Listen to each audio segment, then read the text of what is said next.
We are winecellarmedia.com, folks. Howdy do, neighbor. Let's bring the funk up a little bit. Oh, that might be a sufficient level of funk. And so with said sufficient level of funk, we'll go on over here to the Wine Cellar Media and take a look. We have Trans Lives Matter, all right? Injustice, representation, and hope. Just brief updates on what's going on with what's going on. A 14-year-old individual, a transgender boy, young feller, is suing the state of New York as he is unable to change the sex listed on his birth certificate. Good, let's set some fucking precedent if there isn't already some. Identified in the lawsuit by the initials MHW, the high school individual currently lives in Houston, Texas, where he began hormone replacement therapy in September. He has been able to change his name, passport, and social security card to reflect his gender. However, his birth certificate remains female because he was born in Ithaca, and the state of New York does not allow minors to change their birth certificates. And it's like, I mean, if we must have all this bureaucracy and paperwork and receipts, really, quite frankly, receipt culture was around way before SJWs kept screenshots of bullshit you did. But fucking, we do have a receipt culture. Literally, a birth certificate is a receipt. And they're saying, modify the product on the receipt. That's it. And make everything match. And if we must have all this bureaucracy, right? Like, there's probably proof that this individual is using the hormone.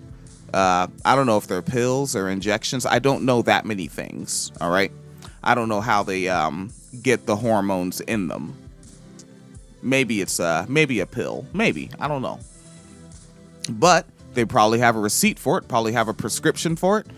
Probably have a doctor's note.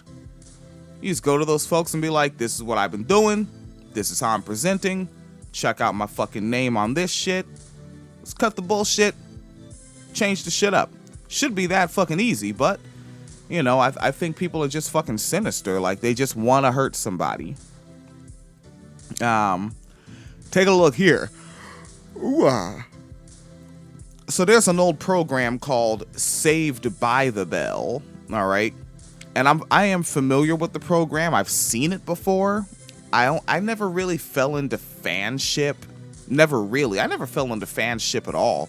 Like, the only times I've ever seen that program is if I'm stuck with a group of people, and this is when I was, you know, a child, a preteen, you know, a teenager, and if I'm just stuck somewhere and that's what they're watching, and it's like, I don't hate it, but I can't get into this, right? The program Saved by the Bell, where some teenagers in 80s clothes get into hijinks, I'm sure.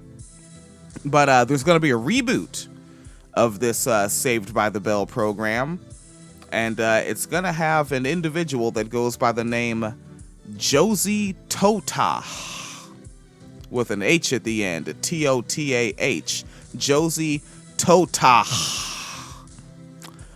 And Josie Tota, whose credits include Disney Channel's Jessie, will appear alongside Mario Lopez and Elizabeth Berkley in the NBC revival. Now, apparently, according to these news outlets, this is a hotly anticipated Saved by the Bell reboot, and it's moving forward with Josie Tota as the star. Tota will play an individual named Lexi, described in press notes as, quote, a beautiful, sharp-tongued cheerleader and the most popular girl at Bayside High, end quote. And, oh wait, they continue on with how this individual's described. The character, not Tota, but the fictional character Lexi, is also admired and feared. You don't want niggas getting scared. And that's reported by the Hollywood Reporter. Now, the Mario Lopez and Elizabeth Berkley, who starred in the original incarnation of Saved by the Bell from 1989 to 1993, they will reprise their roles as A.C. Slater and Jesse Spano. And the new series is going to explore what happens when California Governor Zach Morris, these names are vaguely familiar, but I just did not really fuck with that program.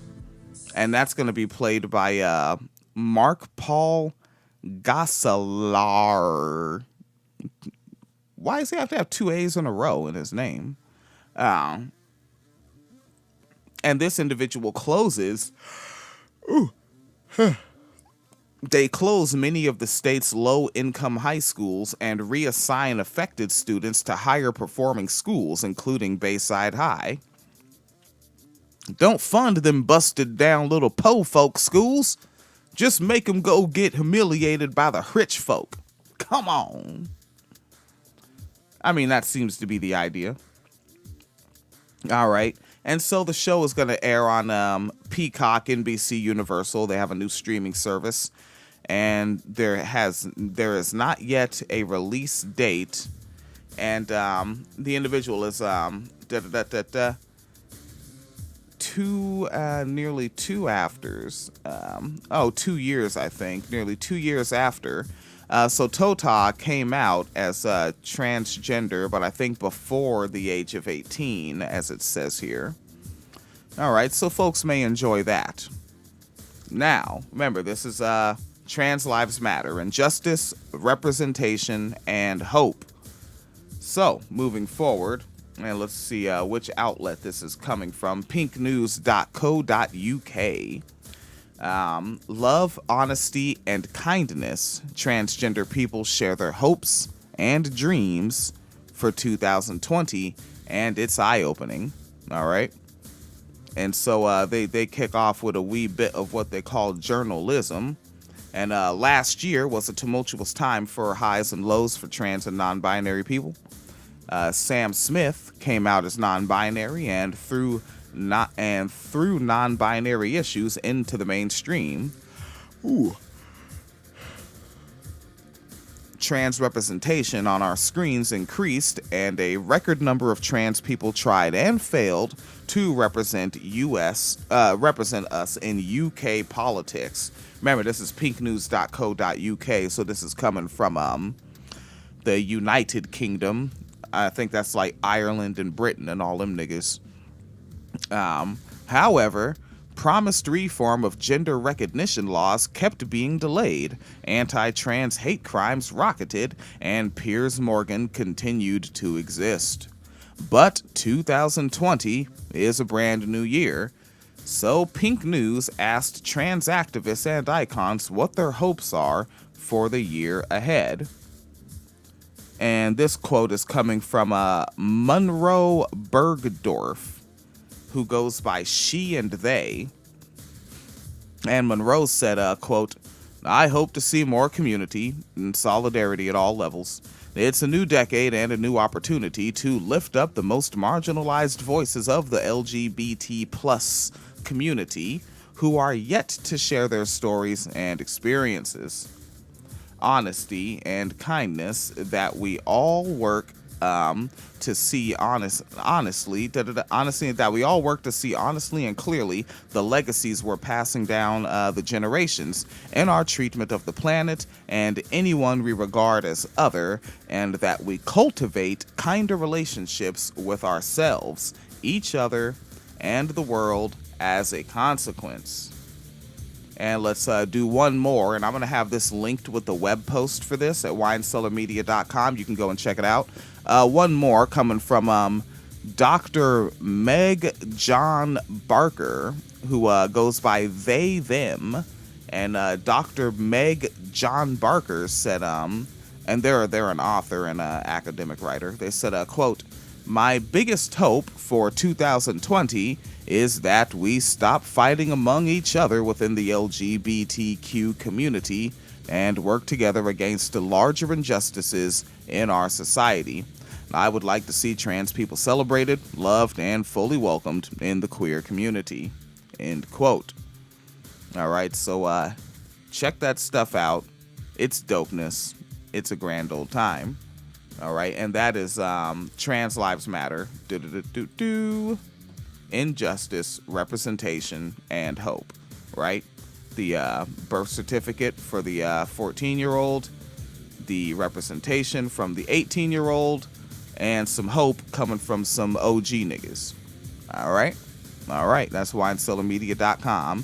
Patreon.com/winecellarmedia fund if you want early access to anything that we put up for early access in general, but also what we have going on with the Black Women in Hip Hop History. It's obviously not Colored Negro Black Motherfuckers History Month yet, which is February, but I can start pre-recording then, and I can put the stuff up on Patreon early access early, and then just socialize it starting February 1st. We already have the Shaquilla posted, and we'll just be doing more. I have my list typed up and printed, and I'll just be going to it every chance I get. But for now, it's 3:55 a.m. I need to get ready to go down to the factory and be exploited for my labor.